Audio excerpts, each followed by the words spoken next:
Several weeks ago, Crime Stoppers reported a house burglary on Congdon Boulevard. The burglary occurred sometime during the morning of February 2nd, and part of the loss included the checkbooks of the two occupants of the house. Later that same day, someone started forging those stolen checks in Duluth. A video was obtained of the suspect cashing one of those checks.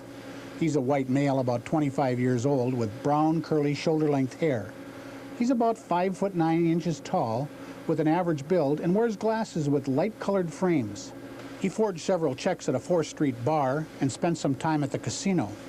He later wrote 2 more checks for pizza, a 12-pack of pop, and a carton of cigarettes. Call Crime Stoppers and tell us who this guy is. We'll keep your name a secret and give you a reward up to $1,000 in cash. Call us at 1-800-974-TIPS or 723-ENOUGH.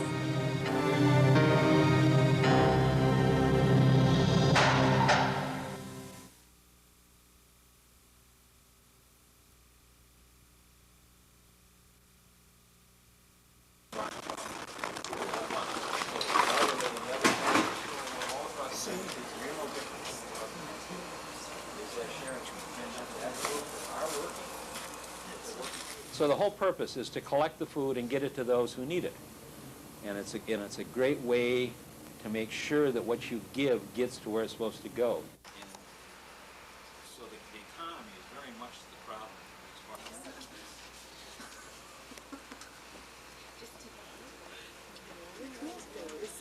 also those who are just setting up the places to live, we'll start them off with the food basket. So all this food.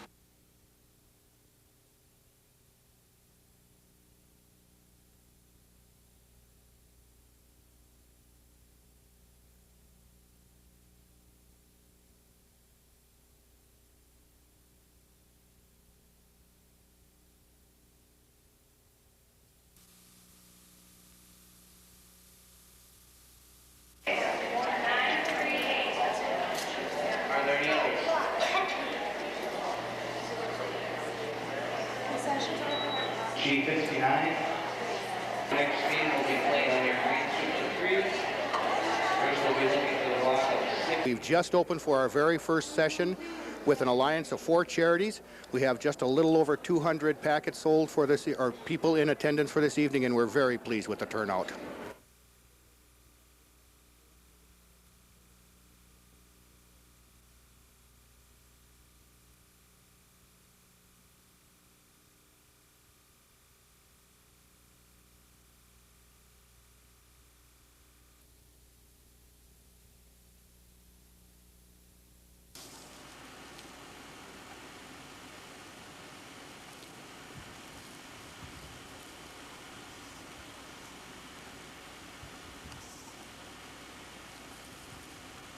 all night, so it's real important that you service them and maintain them. This fire was fairly late in the morning, and they were just starting to come out of sleep, and they're stirring a little more, and they heard noise, and that's why they woke up. So they were lucky that way, but you really should have a smoke detector on every floor.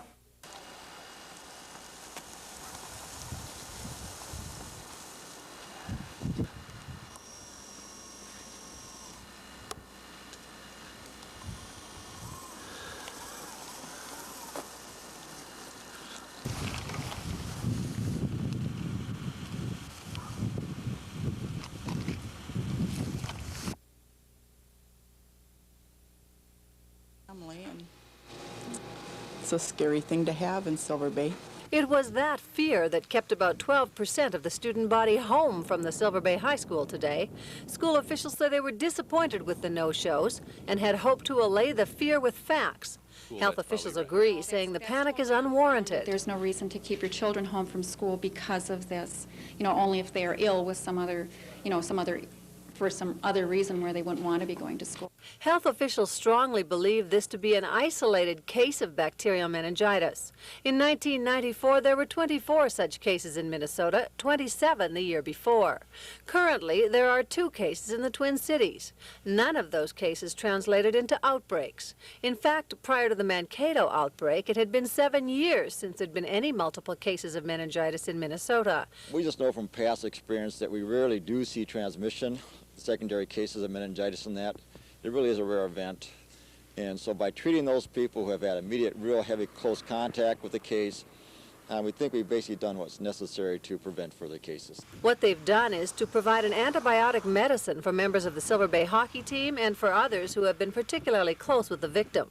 Health officials say they have no reason to believe the disease will spread. The experts do stress, however, that prompt treatment is critical.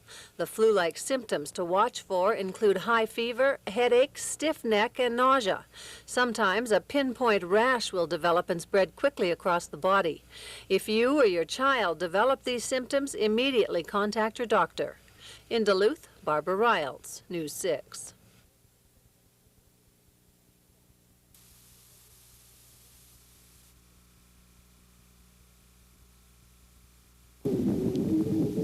The pictures that day out of the little town of Coleraine were telling enough at the time. Even the most inexperienced lawman knew something was desperately wrong. But while the news spread fast through the old mining town, it took a while for the facts to sink in. One of a few longtime lawmen of Itasca County, Robert Lawson, using his day off to answer a call regarding the welfare of children, was shot in the back of the head. Audi Fox was tried and convicted for the murder, sentenced to life in prison, where he sits today far out of the reach of the common man. But he's found new victims even here. Mr. Fox is rather sly.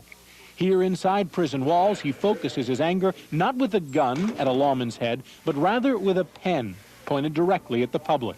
In just the last several years, he's figured out how to turn hard time into a platform for prisoners' rights, filing lawsuits against the state, one after another, 14 in the last 6 years. He's never won a case. Every time he's heard in court, he loses, and so do you. Because the cost for the suits, now exceeding $60,000 for Mr. Fox alone, is paid in full by Minnesota taxpayers. Fox says he's found violations of his constitutional rights here at Oak Park Heights. He says he found them at Stillwater and at St. Cloud's Prison, too. Every violation he puts into a lawsuit. Fox has never won a case, never once, no part of a claim ever validated. He says that's because the courts don't care. If that's what you believe, and you haven't had any real success bringing any of these suits, why do you keep bringing them? Am I right? Back on the range, the deputy gunned down that night is still remembered. The man who believed in children, who helped create the arena where they skate today, is memorialized with a hockey tournament in his name. Friends and family have raised $50,000 for children's athletics here. Well, that's a mighty accomplishment for this little mining town. They are dumbfounded at the notion it wouldn't cover the cost of Mr. Fox's legal bills. It's unbelievable. Back home in the cities, John Grisbeck is an attorney who helps Fox file papers. Tell me this, why should our society give a damn about Mr. Fox? Why should we care about him? That's not the issue. The issue is, should we uphold the Constitution?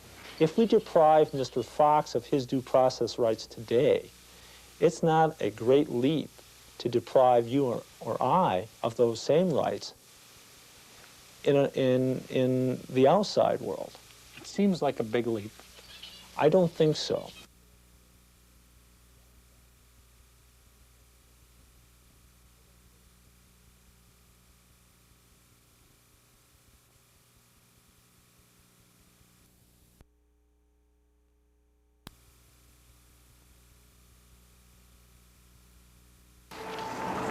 Were it not for the high fence and razor wire here at Lino Lakes Prison, you might mistake the place for a college. But this is among the state's least restrictive prison settings, minimum and medium security. It's the housing here that seems most close to college, the cells that look like dorms. But none of this makes Jimmy Starnes any happier. Look how much room I got. He's so angry, in fact, he's about to take you to court. I know you look at it and you think, you know, nice blinds, nice bed, color TV and everything. It's uncomfortable. It's very uncomfortable. Jimmy's in prison right now on stalking and harassment charges. He has a criminal history, including attempted rape and kidnapping. He's been in prison most of his adult life. He doesn't like the room, too small, so he's suing the State Department of Corrections, which is essentially you. And if the case goes the way most of them go, for every other inmate that sues, he'll almost certainly lose. But Jimmy doesn't really care. I don't think it's a matter of winning or losing. I think that I get some kind of self-satisfaction out of it, because I know that the Attorney General's office had to take several hours to answer my lawsuit, and they had to spend probably a few $1,000s. That sounds like getting even. Well, call it what you may. Call it what you may. It's satisfaction for me. That's outrageous. That's why we want to put an end to these kinds of frivolous matters. Attorney General Skip Humphrey has a lot more than Jimmy Starnes on his hands. A couple hundred similar suits are filed every year in Minnesota. The real issue is how much does this trash cost? Last year, Minnesota's Attorney General spent more than $300,000 fighting inmate lawsuits, less than 5% of which ever made it beyond the bin. Well, I think it's a problem because it's extremely costly. It's very time-consuming. That's always going to be a problem. I think you'd find few corrections agencies across the country that would say it's not a problem. Fact is, Minnesota, as outrageous as our cases can get, keeps a low profile nationally. While we might pick up a couple hundred more cases this year, nationally, inmates will file more than 40,000. I think we do need to make some changes. I think we do have to make some reforms. You send me to prison, I got rights, I got access to the courts. If I'm bothered, don't bother me, leave me alone. Because you're going to sue. I'm going to sue.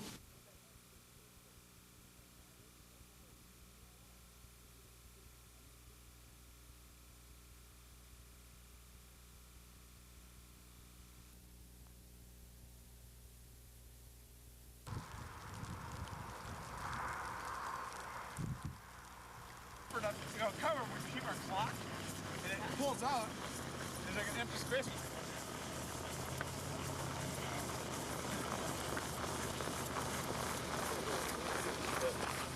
I've been very supportive.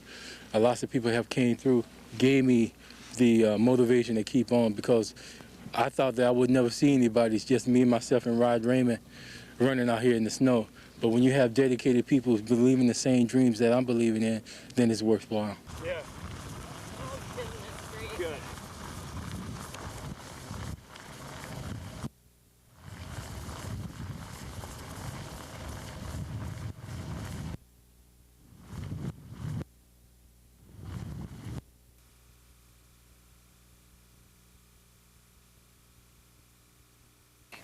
That paint has to be chemically stripped off, the brick tuck pointed.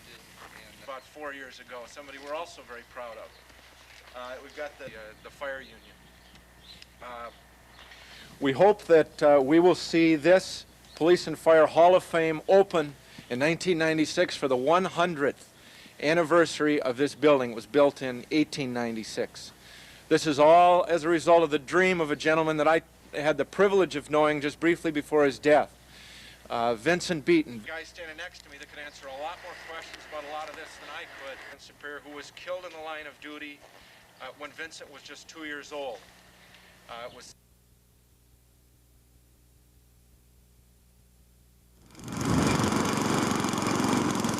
This and this stand a good chance of producing this across the Northland. March is known as a month of transition, a month where winter winds down and spring revs up. As the jet stream strengthens and moves to a southwesterly flow over the Northland, storms have the ability to become more powerful, drawing plenty of moisture from the south and depositing it in the Northland as either snow or rain, depending on the temperature. The atmosphere's ability to provide large amounts of precipitation does not bode well for the area, especially when you consider these factors. Snow depth around the region is anywhere from 16 inches to as much as 44 inches along the North Shore.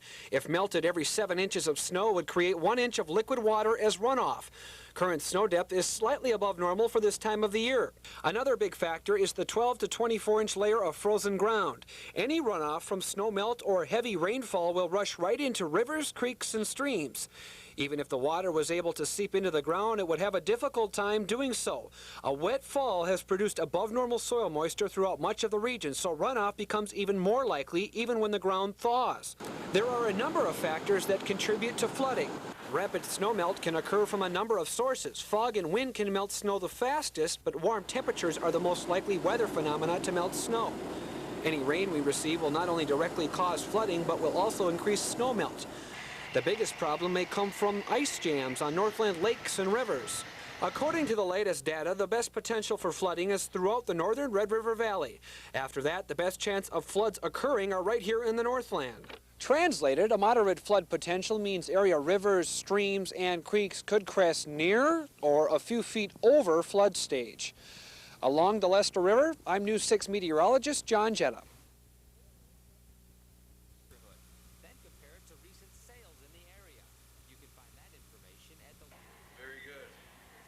These two gentlemen were brave enough to let me come along with them on their great quest for the Bach. Things started off well. They looked over the clues to where the Bachs were hidden, then we were off. And off. And off. And off. Well, maybe we should look at the clues again. What do you think, guys? Ah, here we go, some help. Now maybe we can get somewhere. Okay, we knew where we were going. Or did we? Well, I knew our time was running short. Besides, I was running out of tape. We had to find it soon. Ah, a breakthrough. She was hiding something. We knew it. We weren't leaving until we found our Bach. Well, maybe she wasn't hiding something. But wait, success. There you go. People can steal these so they can't know we got them. After a good pat on the Bach, we were off to claim our prize. What did we win? A $20 gift certificate for Benetton. Hey! Yes, all right. Well, we headed outside to celebrate our success. Well, here's to a successful hunt. Drink up, guys. Or at least they did. Oh well, next year I'll be Bach. At the Bach Festival in Duluth, Chris Hussey, News 6.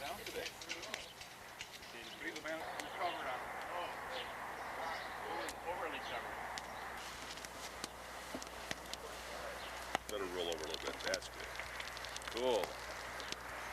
It's hot.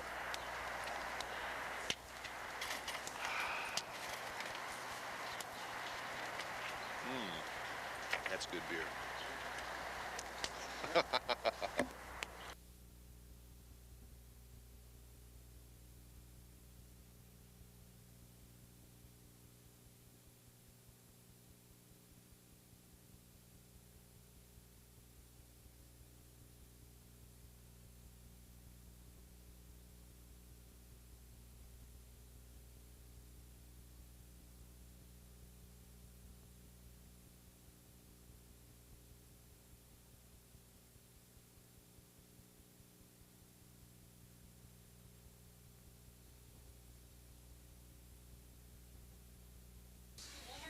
Do you feel short of breath now? When this patient came to Tampa General's Chest Pain Center, the healthcare team needed to find out as quickly as possible whether she was having a heart attack or whether it was something as simple as indigestion.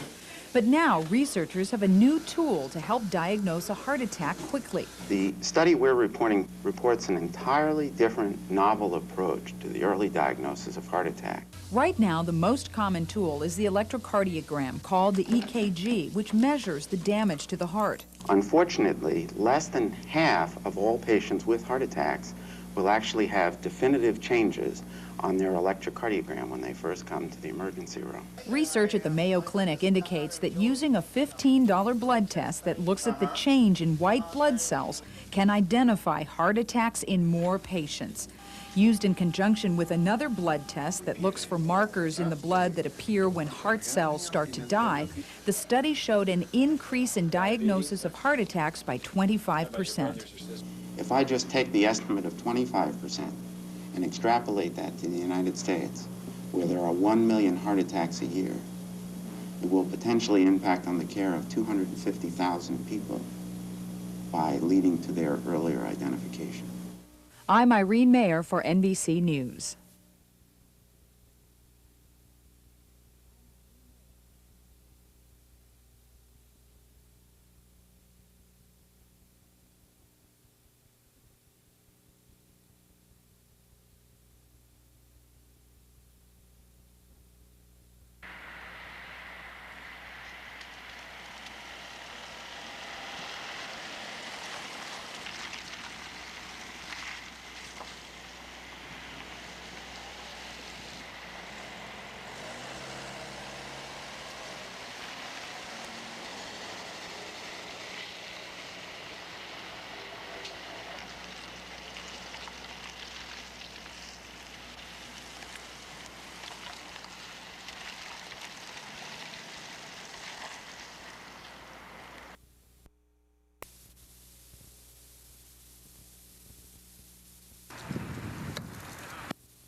in movie watching.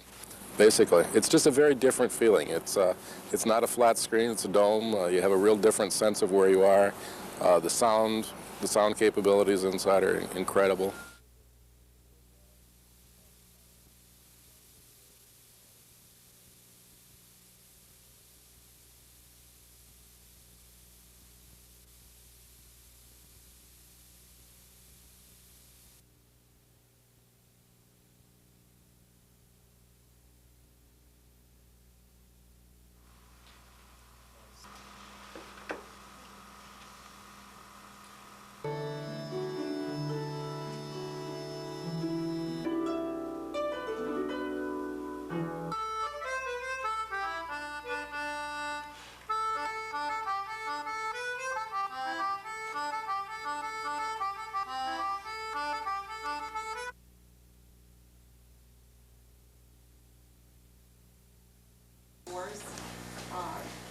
The eyes and ears of our future listened as their food providers asked Congressman Dave Obey for help.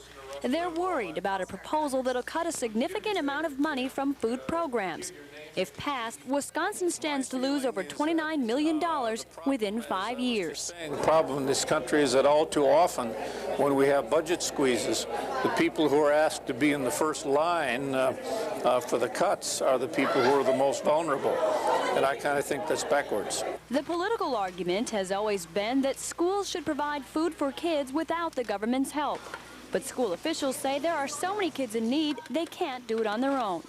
Just last year in Superior's district, 40% of the students were eligible for free or reduced meals. 59% of the meals served by the school were given to kids on a food assistance program. That means without the food program, 4 out of 10 kids won't eat school lunch. And schools aren't the only food provider in trouble. Daycare providers will also be hit by cuts.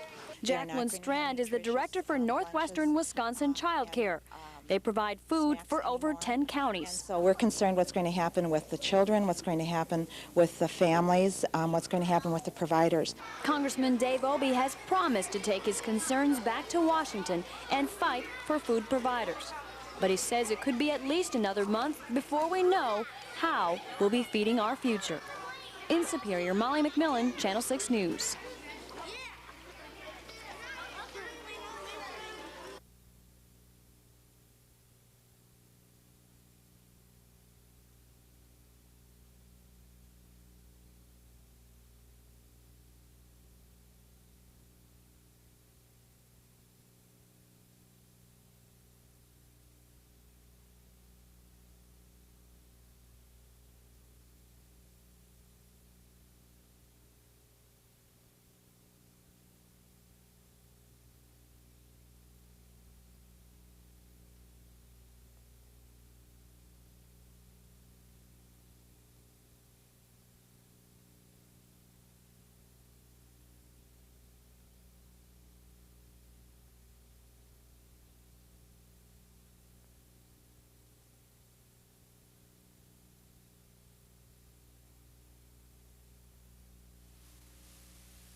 That has said that it's working. Haven't found anybody from the Children's Defense League or any place that says AFTC is working. If it's not working and everybody agrees to that, don't you think common sense? Let's change it. You know, you don't have to be a rocket science to come to that conclusion. And the Republicans up here are saying, give us a chance.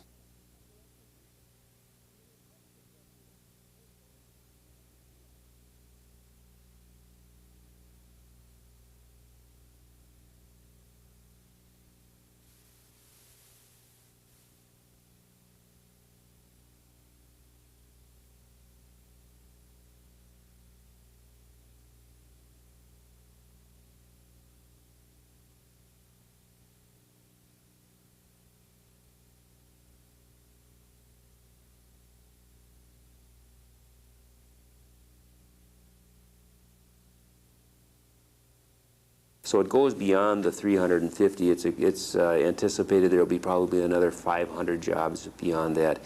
In addition to that, it's another project in the city of Duluth that attracts attention to Duluth from other industry. We have seen that as we've brought new business to the community, that each time that happens, we receive a contact from somebody else totally.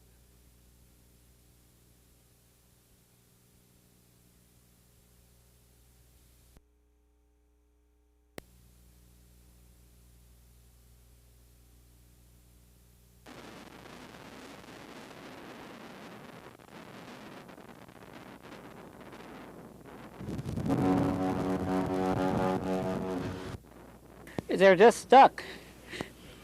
And the ice cedar drifted in. Last night a boat came in with no problems at 6 o'clock, and then the Columbia Star came to here and got stuck and went back into the bay.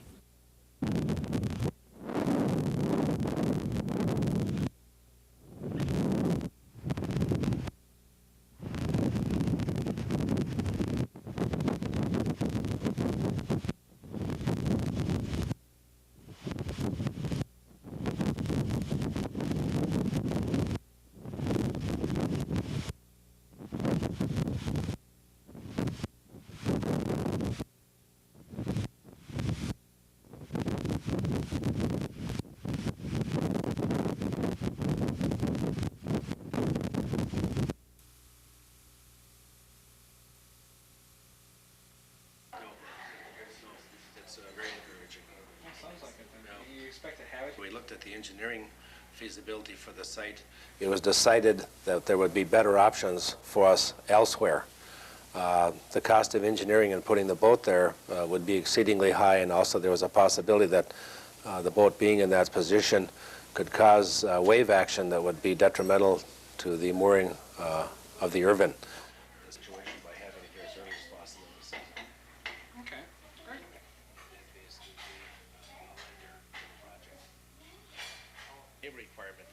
It's a requirement for us to meet our cash flow requirements.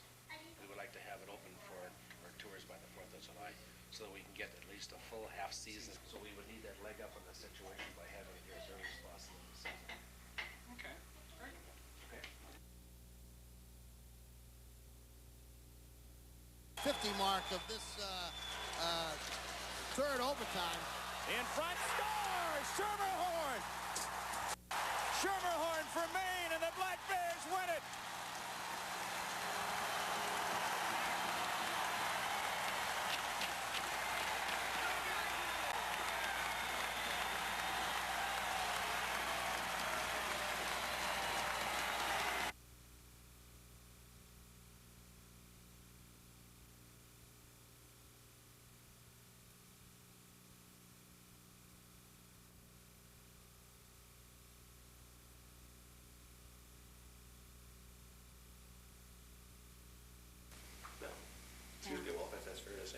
Our businesses. Clearly, we're not competitive with our neighboring states, and in a community like Duluth, being a border city, that's very important to Duluth businesses. Now, what bill are we talking about? This is obviously not the one that we mentioned here. It's House File 642, Ted Winter's bill. There were, I believe, 5 or 6 bills heard in that committee, and that was the only one that was passed out. The bills that the chamber would be in favor of would be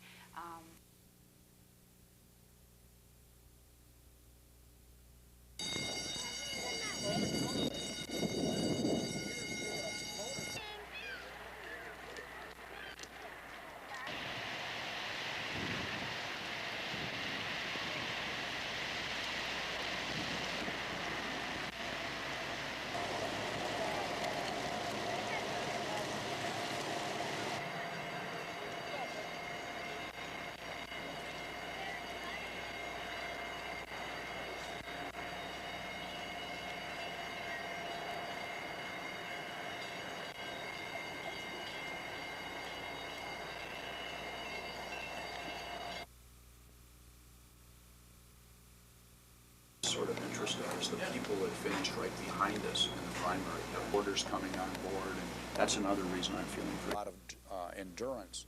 And I think that's what's going to win this race. I think getting all over the state, meeting people, talking to people, explaining my views, I think that's going to make a big difference.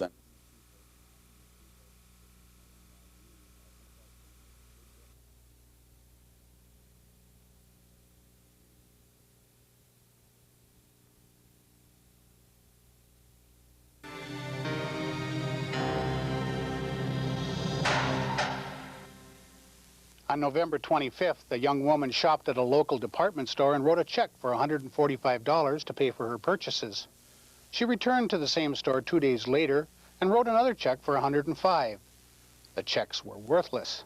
The store attempted to collect their money, but eventually had to turn the case over to the police as a criminal matter. The police soon discovered those checks were part of a huge theft conspiracy.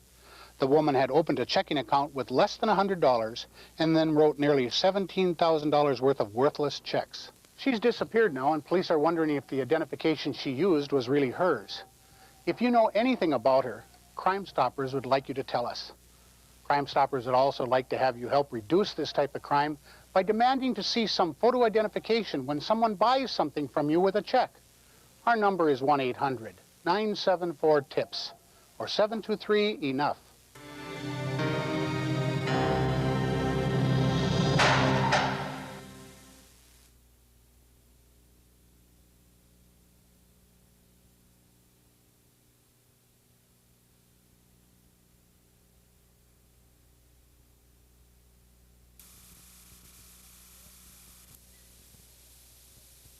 Is where most of us will be doing the monitoring.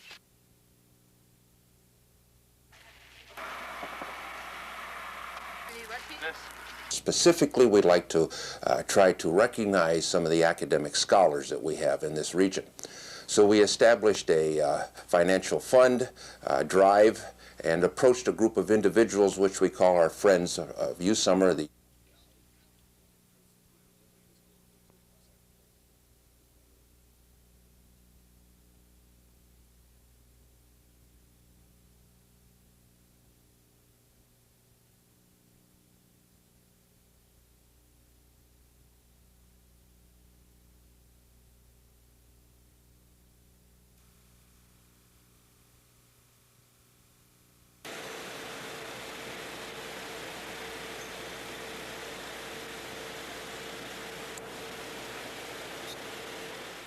Full time.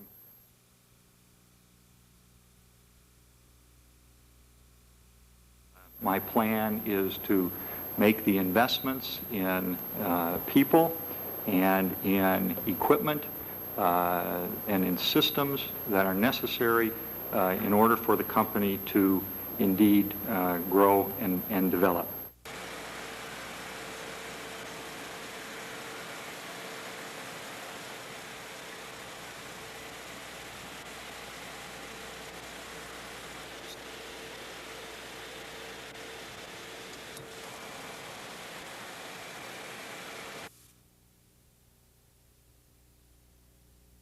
I'm Julie. Welcome. Here, sign up for some information.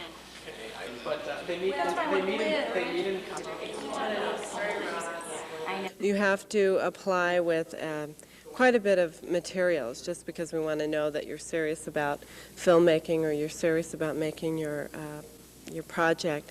You have to.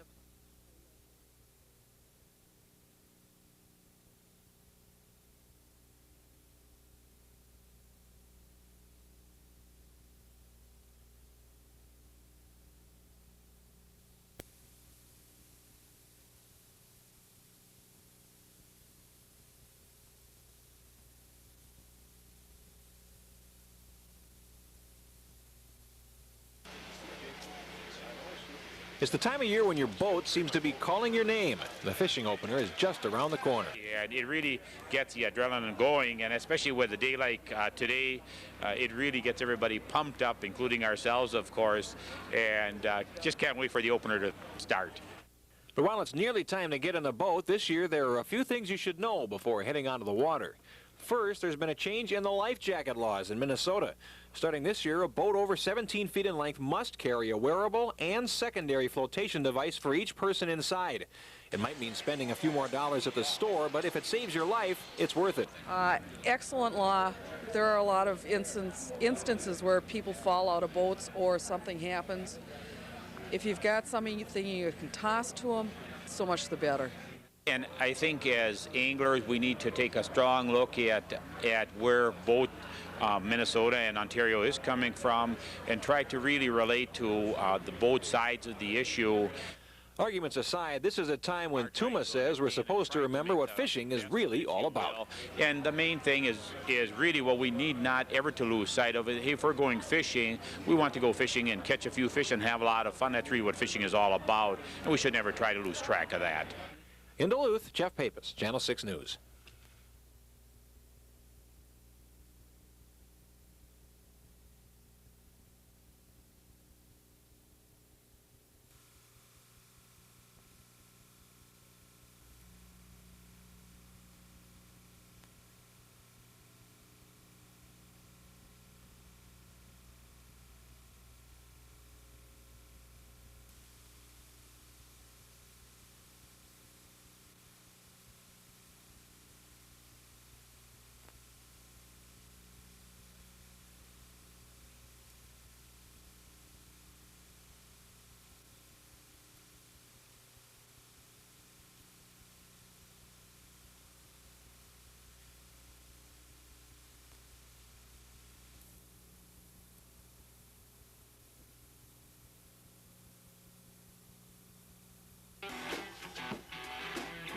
I think playing in the bars is almost like boot camp for rock and roll. You have to do it.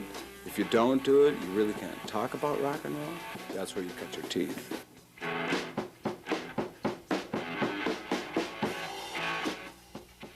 When the Montreux Music Festival thing came up, I had sent some things into it and had received some awards for things that I had done, and at that point, I guess it made me take it a little more seriously. I had done a lot of television production, and just kind of combined the two, music and playing. And now what we do is we produce radio commercials and soundtracks for different shows and things, and so we're gigging, but in a different manner.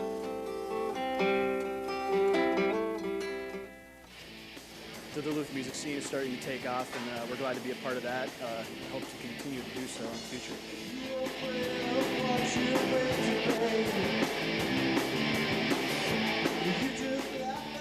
Sure, it'd be great to be big and huge, but we're more interested in kind of making ourselves happy.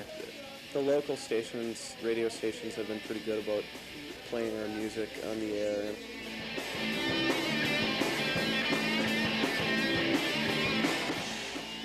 I hope we make it. I hope we go to LA. I hope we go to New York. This is my last shot at being in a rock band, so if this one doesn't make it, I'm out of here. John, you got any tips for any aspiring young musicians? If you're not sure about it, don't get in it. But if you really believe in it, and you really think you got it, then go for it.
It looked like a tornado hit the inside of Miss Schut's kindergarten classroom, but it wasn't a tornado.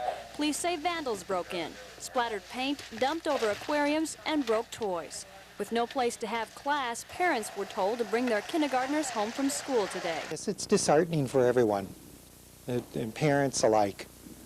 So it was an unpleasant surprise. We walked into it this morning at about 20 minutes to 7, and we had to start taking action right away.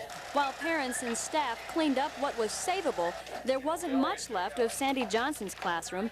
Her students were waiting for bird eggs to hatch, but found them crushed on the floor. They had just come in and totally thrashed the whole room, and they had thrown the eggs on the floor, and they had just thrown the aquarium on the floor, and just mean things. By late this morning, students started going back to their classrooms. but there was still a feeling of sadness that most of what was broken could never be repaired. I'm just disappointed in, you know, thinking that somebody could do something like this. In Superior, Molly McMillan, Channel 6 News.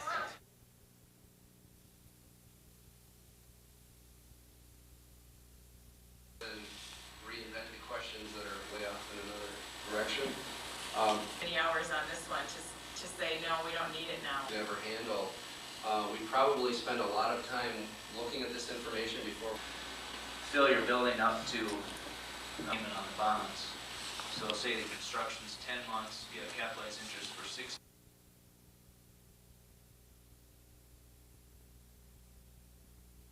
Doing business, and we can't prevent it. Did you testify in the toll trial or the... What they should tell their children is, if a stranger grabs you, you shout, "I don't know you. You're not my mother. You're not my father. Help. Call the police." That sort of thing.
Costs down. I've been a real conservative that way. Another program that would point the way the race is. I love politics. It's a great love of mine. But right now, I guess I just felt that I needed some time to step away from it and kind of re-energize. Goes that far to the Duluth Economic Development Authority or to the City Council. So we did retain Mr. Something isn't quite right. And I think the citizen goes that far to the hiring of temporary employees.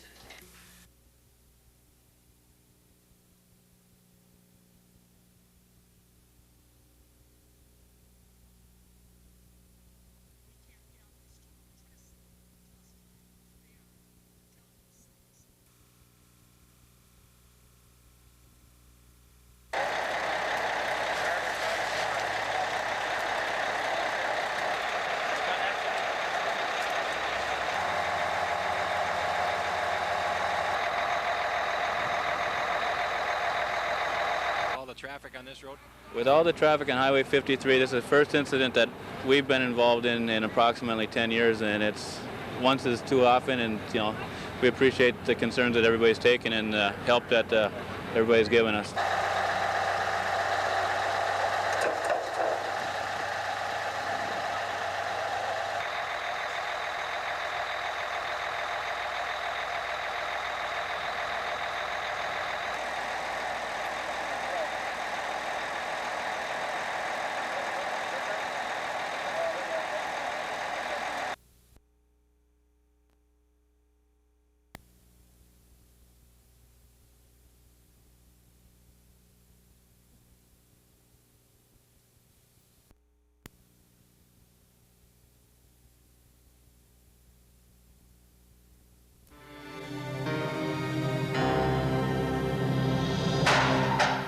The A&W restaurant in Superior, Wisconsin was burglarized Saturday morning, April 8th. Someone pried open one of the doors and searched the building. He looked through a desk and several cabinets and located a safe in the back room. It would have taken some time to break into the safe, so he hauled it out the back door and loaded it into a portable garbage can. He then pushed the container to a secluded spot several blocks from the restaurant where he hammered open the safe. They stole nearly $1,500 in cash. Crime Stoppers wants to know if you have any information about this burglary.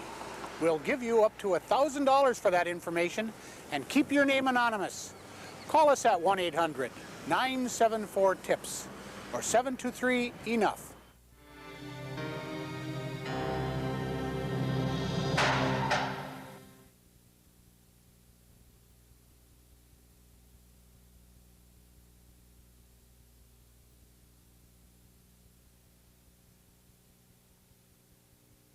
We eliminated a program that we had before for able-bodied adults. They will no longer be able to get welfare. The insurance regulations so that we will not be driving our insurers out of the state of I know that this is a major step in the right direction with the reforms that they had about 40. It's a time for us to get around the state and talk to citizens about what is it that you really want your government to do and what is it that you don't want it to do, because if we keep our level of revenue at the present level, we can't keep the commitments that have been made over time. We have also made a change in that we have eliminated our AAA bond rating and are getting good financial reports from those services who do those sorts of things. And we, besides that, did our welfare and workers' comp reform with a little education.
I think a lot more now that people are excited about the change.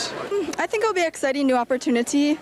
I kind of was disappointed that we had to give up the Indian name, but the Nighthawks, I voted for that one, so.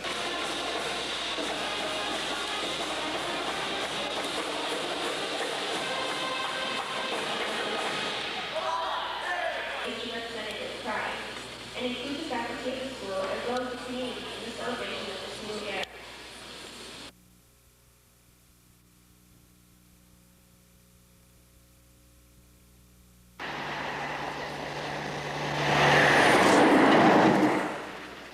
Well, the 6.5 miles from Cromwell this way is the worst, and that is priority number one.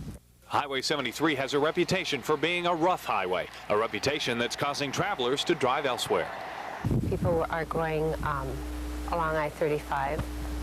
They're not stopping. Despite the road's advantage as a shortcut to the Iron Range, residents along Highway 73's corridor say drivers are steering clear because of the road. No shoulders, sharp curves, and a driving surface potholed and pockmarked from years of heavy use. A recent report from the state of Minnesota says that highways in the Northland are the worst in the state. And for those who live along Highway 73, that claim is hard to dispute. But ask any community which roads need improvements and they'll say their own. That's why coalitions of residents all along the highway have a better chance to be heard. As a trunk highway, it definitely needs some help. And I think the fact that this coalition has done the work that they have is really going to help in getting the dollars program to make that happen. The coalition has prioritized stretches of the highway that need improvement, including stretches north of Floodwood and south of Cromwell.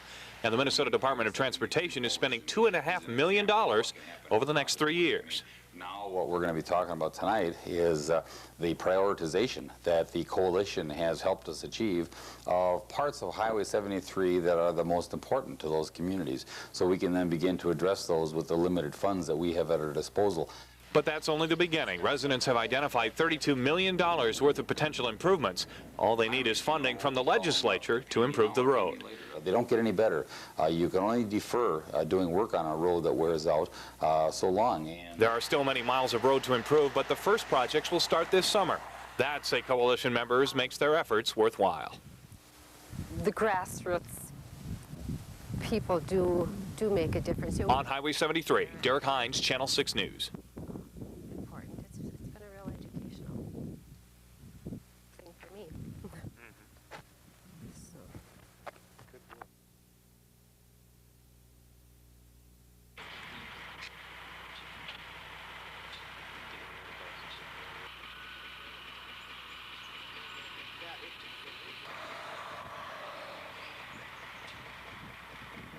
We're going to get the computers that run the thing coming up in June, middle of June, and then we'll get the lights turned on and everything running by July, by mid-July, and start to install checkout. Take about a month, and then by August 18th we should see our images coming in here.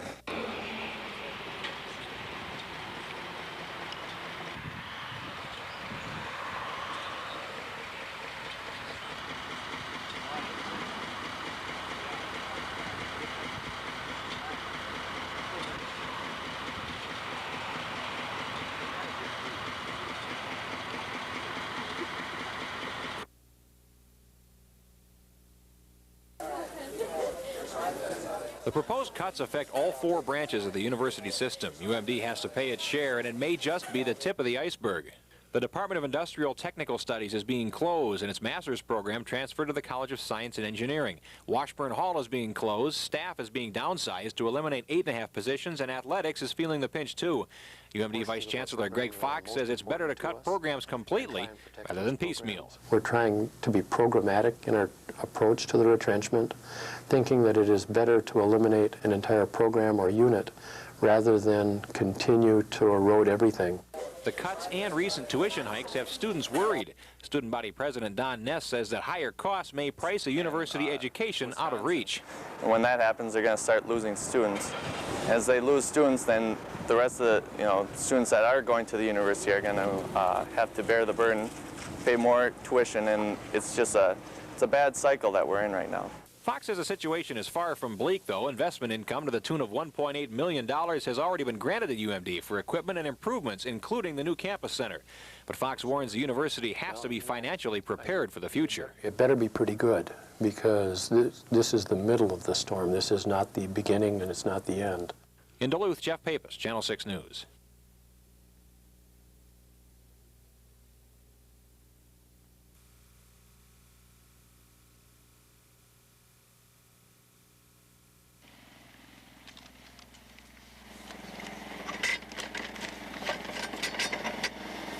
Letter carriers the world over dreaded being attacked by a dog on their daily route.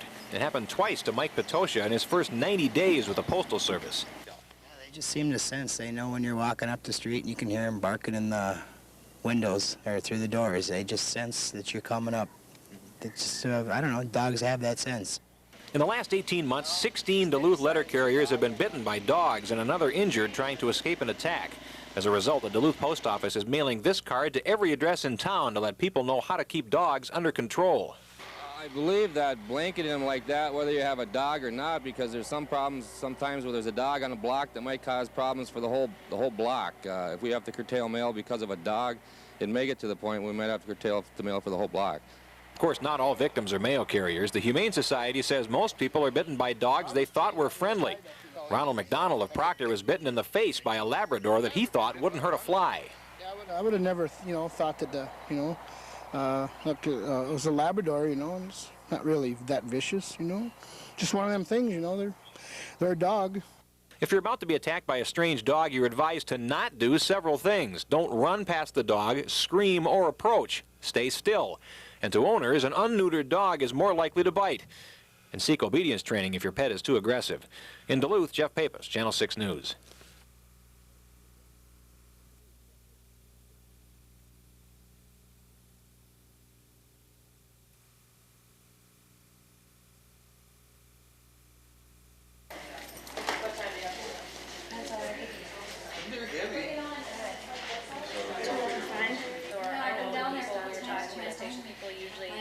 have just every kind of last-minute phone call you can imagine, little last-minute details, making sure all the bases are covered. There's just an incredible number of things that crop up, and Grandma's has such a good reputation for being well organized that, you know, it's part of the job. It just comes with the territory, all these last-minute things. But it'll all come together. We'll have a good day, I'm sure. That was my next question. This has been 19 years in the running,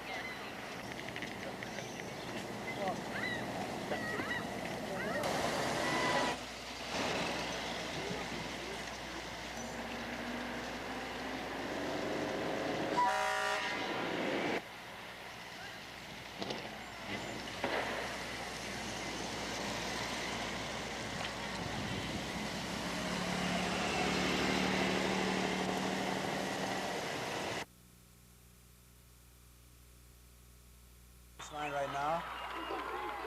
The last time Grandma's was this big, it was 1985. Over 8,000 runners competing for pavement and a victory on a cloudy day. This year, Grandma's staffers are telling people to come back next year. The race has maxed out at 6,500. Any more, and organizers say the marathon would be unsafe. It went a little over 6,500, and then we had to say, okay, we've got to keep this race safe and manageable, so we've got to draw the line. It has a reputation of excitement, good scenery, and support. That's why John Bryce made the trip from Oregon to run his 8th Grandma's Marathon. So I think there's an increased interest in Grandma's. It's really one of the best marathons in the country. And for all the reasons, the whole town comes out and basically supports the race, and the whole week is a lot of fun to be in Duluth. I think a lot of people, there's something special about running, and those are the people like me who come back and come back and come back and come back, you know, and we're addicted to it. And I think there are the first-timers and the second-timers who it's the race itself. Nobody knows if the increase in runners this year is because there's more of an interest in the sport or if it's just the excitement of Grandma's altogether. There is one thing organizers were certain of: having more runners is good for the economy. In past years, the marathon's brought in to about 5 to 5.5 million, and with the additional 1,000 people that are participating in the full marathon, that'll be about $6 million. In Duluth, Molly McMillan, Channel 6 News.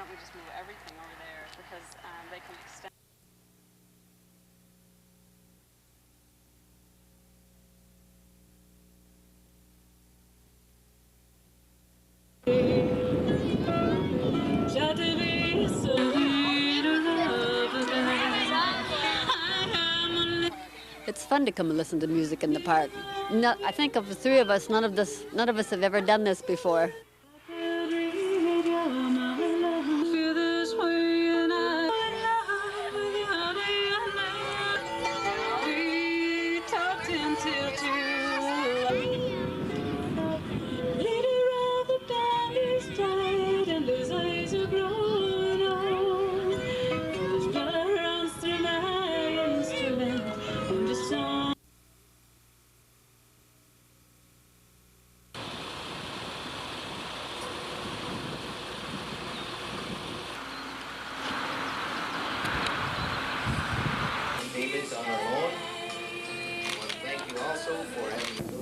What is the interest rate on over $4 million, almost $5 million a month? I mean, it's substantial, right?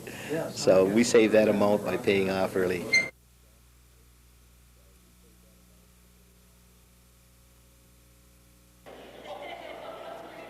The City of Duluth and the Duluth Area Chamber of Commerce sponsored an open house to help businesses bid on some of the $10 million in products Northwest Airlines will need for its Duluth base. Local vendors got a glimpse of the services up for grabs, from food services to freight transport. If Northwest needs the service or product, your business could reap the benefits. Is really a chance for local businesses to get a little bit more familiar with the types of products and services that we're going to require at the aircraft maintenance facility, and also for Northwest to get a little bit more familiar with the businesses in the local community and what types of services they can provide too. City officials say that these opportunities could help boost Duluth's economy. And what about small businesses? Well, Team Duluth is here to actually help tailor your business to suit Northwest's needs. There are about 6 or 8 programs, from job training monies to expansions for real estate, to even very small loan funds to help micro businesses, 1 or 2 people. So there are a variety of resources we can help businesses with. In addition to financial help, Duluth businesses had the advantage of talking to Northwest representatives before other businesses. Mayor Gary Doty says the open house was designed with local businesses in mind. We want to see our people be able to tap into that, and this doesn't give them an advantage in terms of the bidding, but it does give them a step up on the competition outside of our region by knowing what exactly needs to be provided, and they can start preparing for that. And even if you didn't make it to the vendor open house for Northwest, business owners still have a chance to make a bid for services. So we'll be publishing in the local newspaper and in the Star and Tribune the bid specification packages as they become available, and that'll provide an opportunity for people who are interested to get a copy and put in their bid on services. So let the bidding begin. At the deck, Quinn Mosby, Channel 6 News.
It's an issue as old as the Boundary Waters itself, that of its proper function and use. Sources in Congressman Jim Oberstar's office say that debate may be reopened.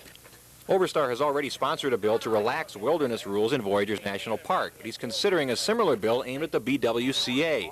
At issue is the 1993 BWCA Management Plan. Two of the more controversial provisions reduced both the number of entry and motor permits available.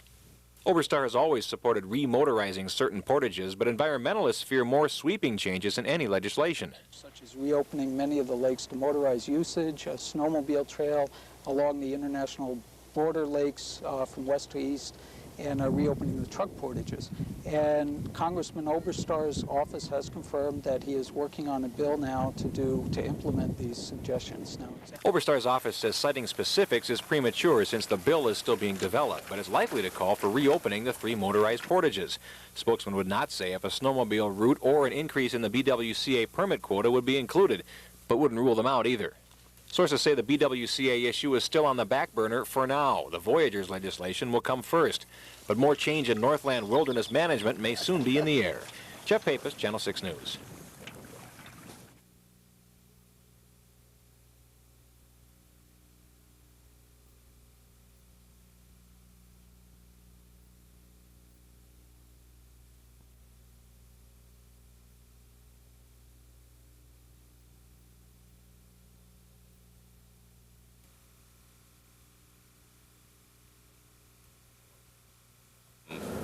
I think the time has come. You know, there's been no obvious work done on the buildings. They've been unfit for habitation for almost 12 years now, at least one of them. They're a problem for the neighborhood. They're a safety factor. I wouldn't want my firefighters fighting a fire in there. Well, I don't want to say too much in this time until we reduce this to a formal written language, but it is not a pretty sight in there.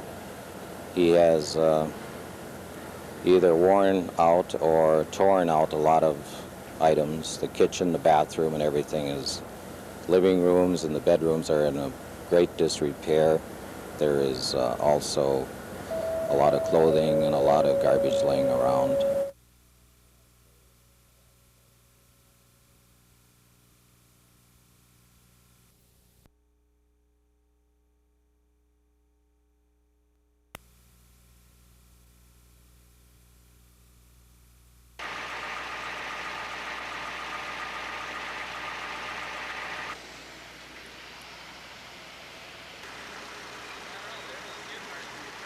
Well, it looks like this one got hit a lot worse than that van did.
Right? Is this city? This is district?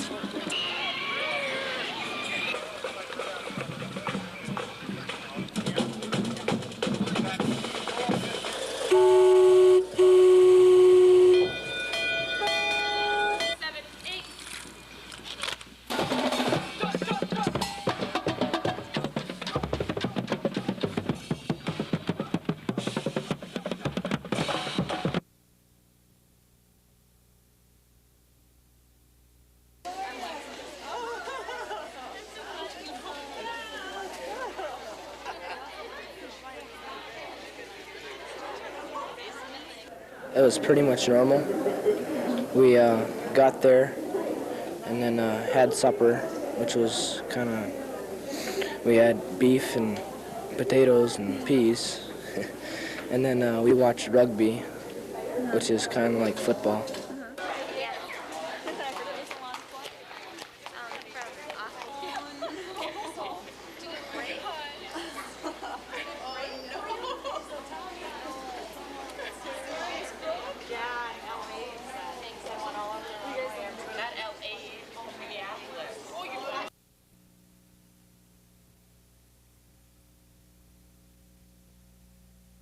About the issues in Duluth. We also plan on doing neighborhood meetings. We've already started that. We ended up having our first neighborhood. Hi, Molly. Well, today we're opening up our headquarters today, and apparently crack houses in the Duluth community. We need some direction from the administration, the city council. We have budget time coming up here, and I'm looking for some additional funding to be recommended from the administration to get out there and deal with gangs swiftly, effectively, and the drug problem in our community. On doing neighborhood meetings, we've already started that. We ended up having our first neighborhood meeting out in Morgan Park a few weeks ago. We plan to be in every neighborhood. One of the leadership roles I've taken on the city council, we had special city council meetings when I was president and after throughout all the neighborhoods. We have to bring government to the people in their, basically in their homes or their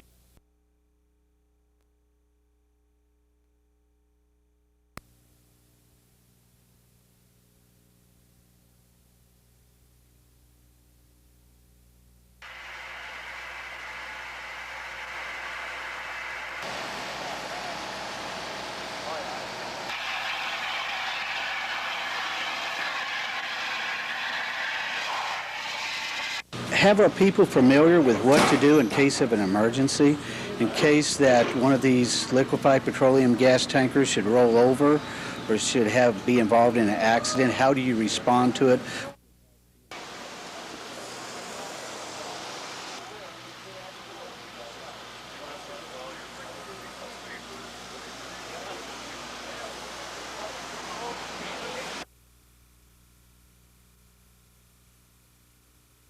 Don't like to think of those cases, but there may be evidence that there was an intent to shoot at the victim as opposed to kind of an accidental or a misdirected shot at a house. So I'm expecting law enforcement reports on the accuracy of the weapon and the angle from where we believe the car was with the gun to where the victim was to where the house was, so I can get a better idea if it's likely that the shot was accidentally hitting the victim or if it was intentionally hitting the victim.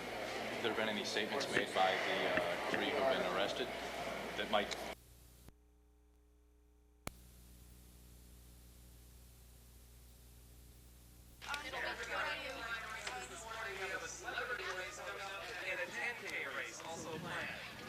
Every one of you, push it, push it. Put the pedal to the metal, the bike pedal.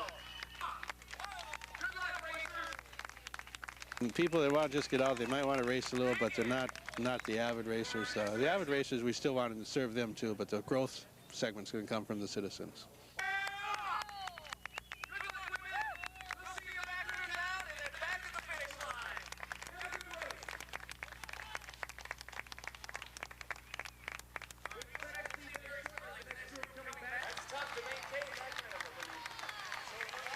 Here comes the rest of the pack. Nice job, you guys are looking good. Looking real strong.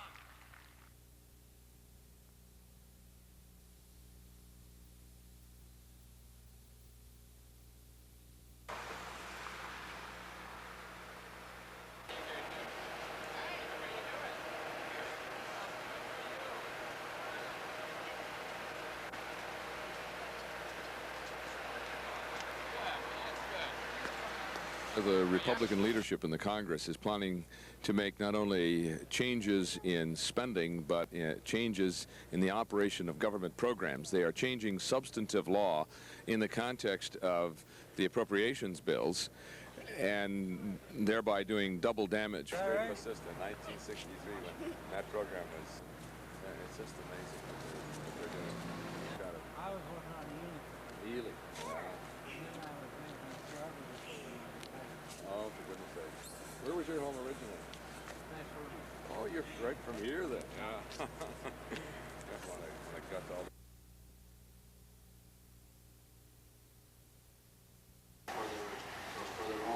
Councilor M. George Downs wants to amend Section 661 of the Duluth City Code. Presently, that section prohibits the feeding of wild bears within city limits. The proposal will add seagulls to that short list of animals you can't feed in town. But not everyone likes that idea. And I think it's ridiculous because the birds, they're eating the birds' eggs now, but when they don't feed them, they're going to be eating more birds' eggs. And so what? This is God's nature. And the birds were here before the people. And I think it's ridiculous. But wildlife managers point out that people help create the problem in the first place. Well, I think anytime you're creating an artificial situation, drawing an animal into people, I think that's bad, and I think it's a good step.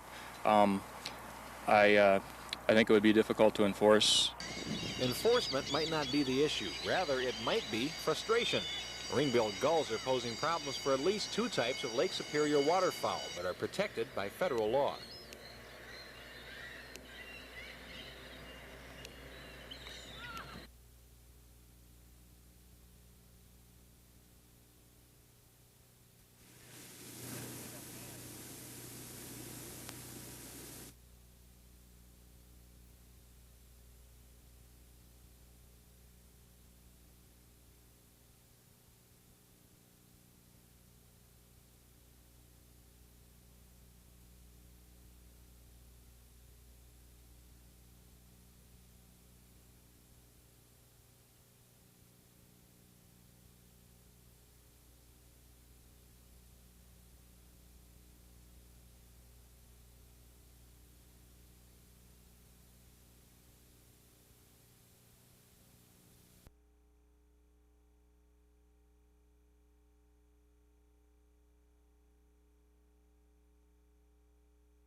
It will be more expensive than we would like, I know, because we will need a considerable amount of legal support. We already Our intent is for a full consolidation or a full merger, but as we go through these discussions over the next 12 months, we'll have a better idea of how far we can get in that, along those lines of that intent.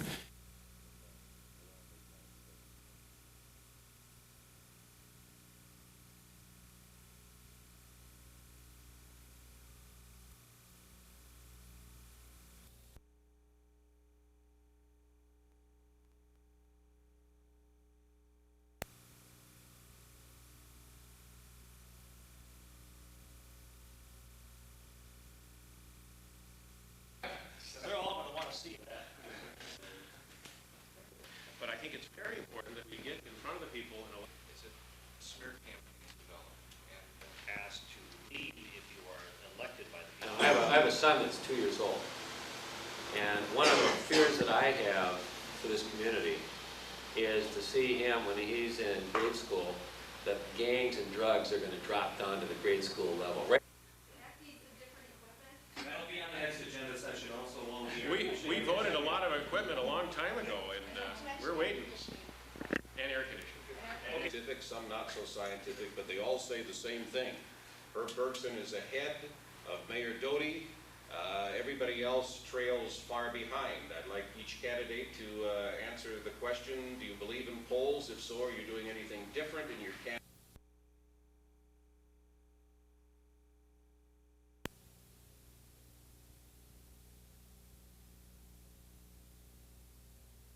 As most of you know, in Superior on July 18th at approximately 2 p.m., an armed robbery took place. Most likely would still be at large. While normally we would not encourage or ask our citizens to risk. Appreciate it. Thank you. All right. Thanks for coming tonight. Those in favor say aye. Aye. Opposed? Motion carried.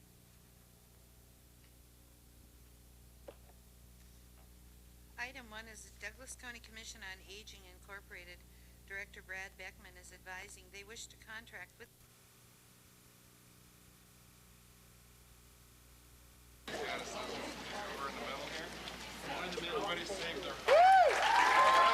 Pick it up. It's going to be tabled on at the end of this.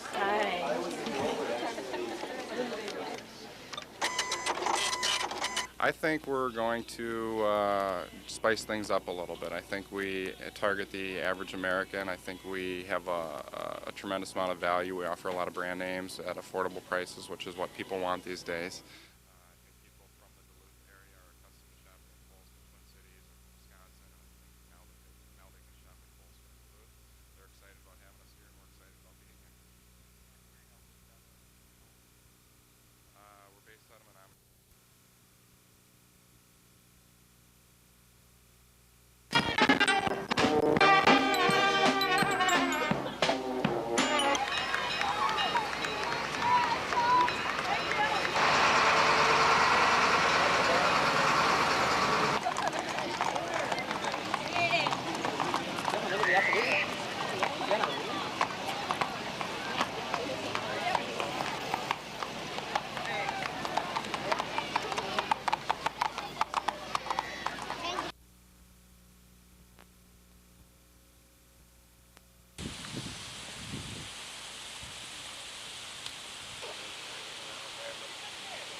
Spent. So we just basically go in with many justifications for closing this down. And as soon as we enter the property, then the police are called and they'll come and they'll take people away and arrest them and give them citations.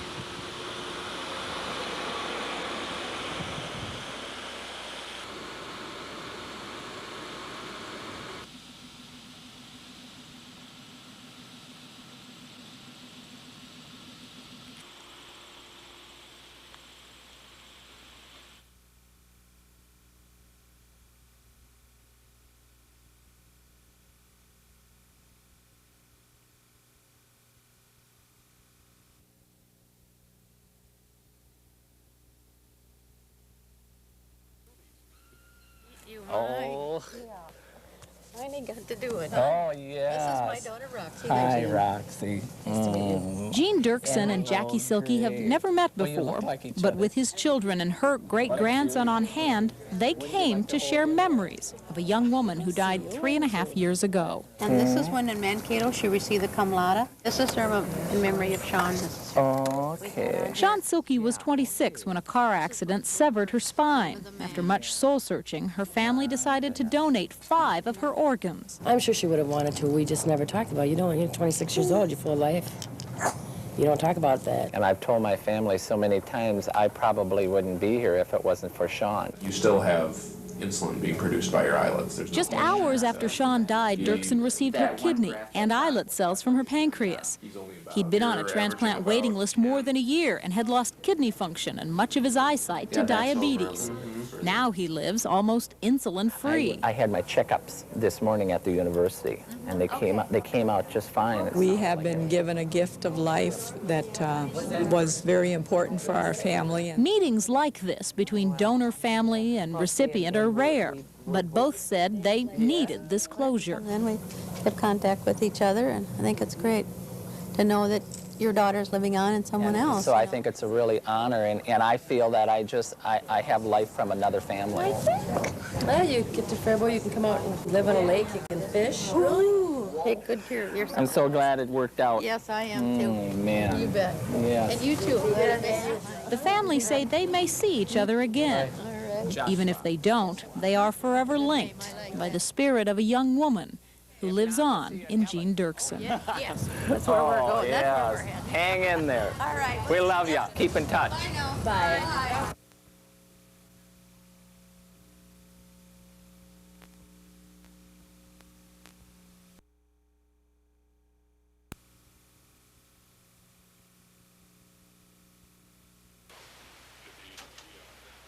The commission met today in Duluth to hear preliminary findings from a Twin Cities firm. The company was hired by the commission to study traffic flow in the immediate mall area, both for the long and the short terms.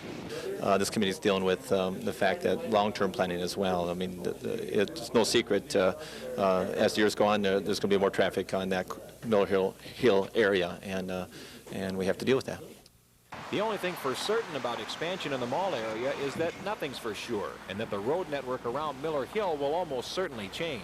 We're looking at the external factors of getting the transportation network in place. And when I say network, what we've been dealing with to this point today has been on the roadway side. We're also looking at pedestrian access. We're looking at transit improvements and things like that, the whole package. The immediate improvements may come by the intersection of Trinity Road and Miller Trunk Highway, even if no expansion comes to the area. Still, there's plenty of talking to do before any concrete is poured.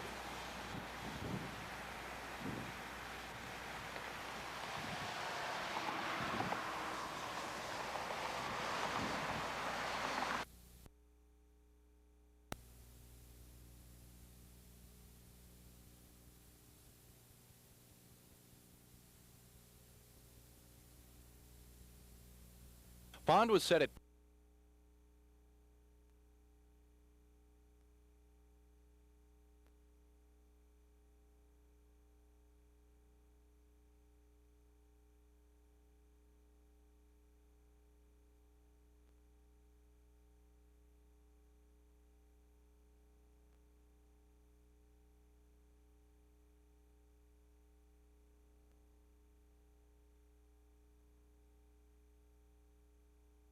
on what those charges might be.